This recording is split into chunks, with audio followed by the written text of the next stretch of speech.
tell me that I'm never. Halo semua, salam sejahtera Malaysia, tuan-tuan dan puan-puan yang saya amat hormati semua.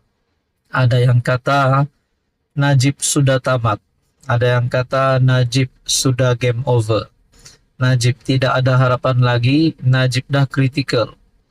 Selepas berkaitan dengan isu tahanan rumah, keputusan mahkamah yang menolak Najib Razak.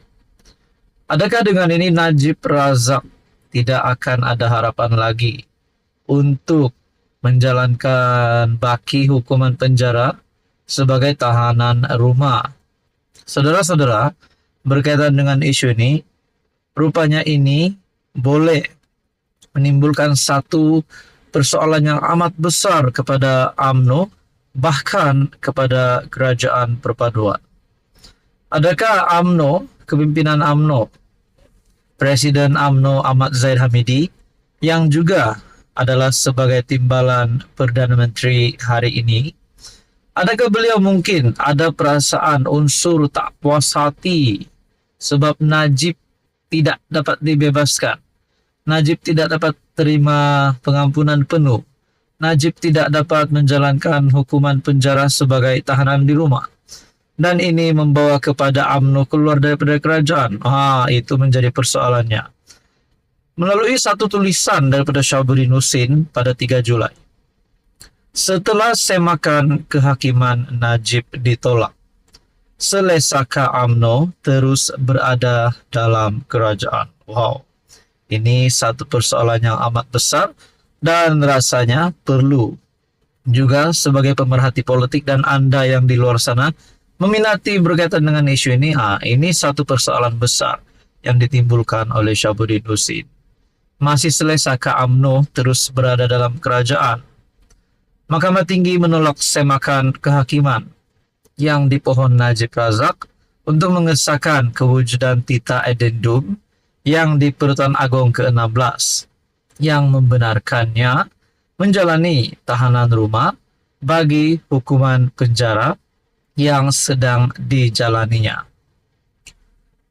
Menurut tulisan daripada Syahbudin Husin, sukar mempercayai tita addendum itu dipertikaikan kerana afidavit sokongan pertama adalah timbalan Perdana Menteri, yaitu orang nombor 2 dalam kerajaan.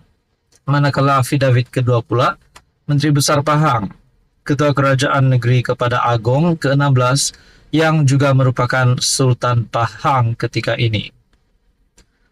Saudara-saudara, menurut tulisan daripada Syahbudin Husin, setelah sebelum ini tita addendum itu tersimpan dalam peti rahsia kerajaan untuk sekian lama, kini proses untuk mengesahkannya pula terhalang dengan alasan pelik, kononnya ia hanya kabar angin. Atas semua ini, selesakah UMNO terus berada dalam kerajaan? Tak rasa berdosakah seluruh kepimpinan dan ahli UMNO terhadap Najib dengan semua perkembangan ini? Soal Syahbudin. Jadi saudara-saudara, adakah ini akan membawa kepada kejatuhan kerajaan perpaduan sekiranya satu blok UMNO, katakanlah mereka tak setuju dengan keputusan ini dan akhirnya mereka pula sabotaj kerajaan dengan menarik sokongan, ataupun satu blok UMNO Barisan Nasional keluar daripada kerajaan? Itu rasanya kita boleh jadikan persoalan. Jadi saudara-saudara, tuan-tuan dan puan yang amat dihormati, kalau benar memang UMNO nak tarik sokongan, berapa ahli parlimen UMNO yang sanggup dan berani untuk tarik sokongan? Adakah yang berani dan sanggup itu termasuk juga kepada Zahid Hamidi? Saudara-saudara, apa komen Anda? Sekian saja, teruskan bersama di dalam channel ini. Oke, baik tuan-tuan dan puan, saudara-saudara yang amat dihormati.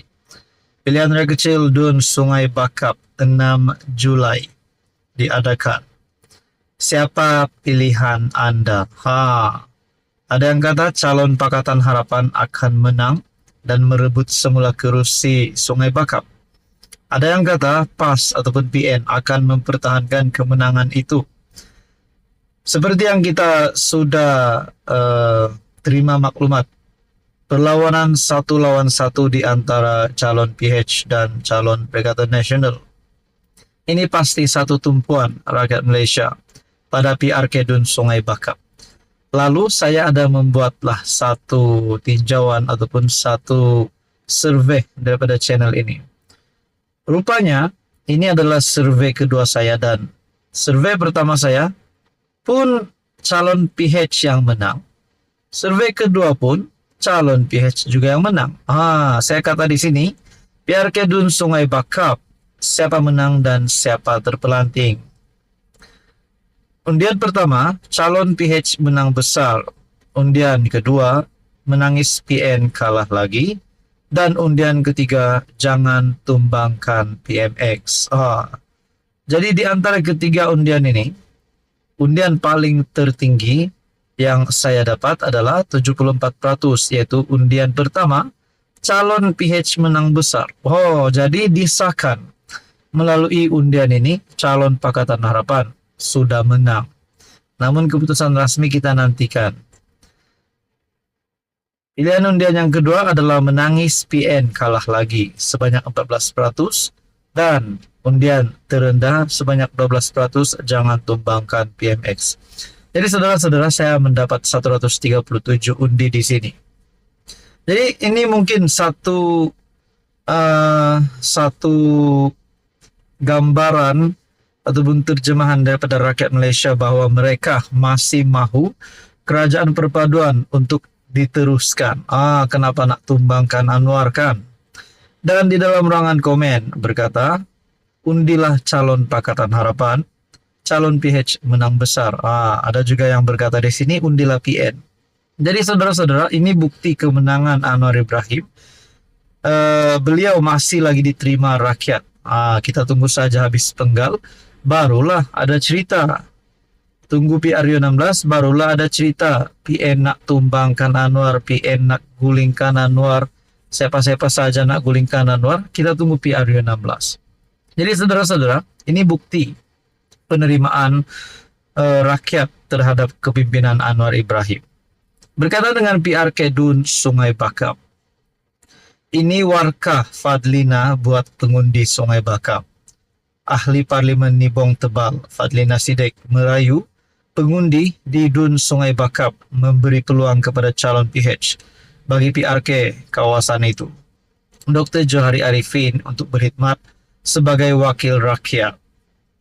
Menerusi warkah buat warga Sungai Bakap yang dikongsikan di Facebook, Ketua Wanita PKR berkata, orang sebaik dan cerdik seperti Johari wajar mendapat tempat untuk menjadi pemimpin di Pulau Pinang. Ini rasanya satu tamparan untuk calon PN dan seluruh kepimpinan PN.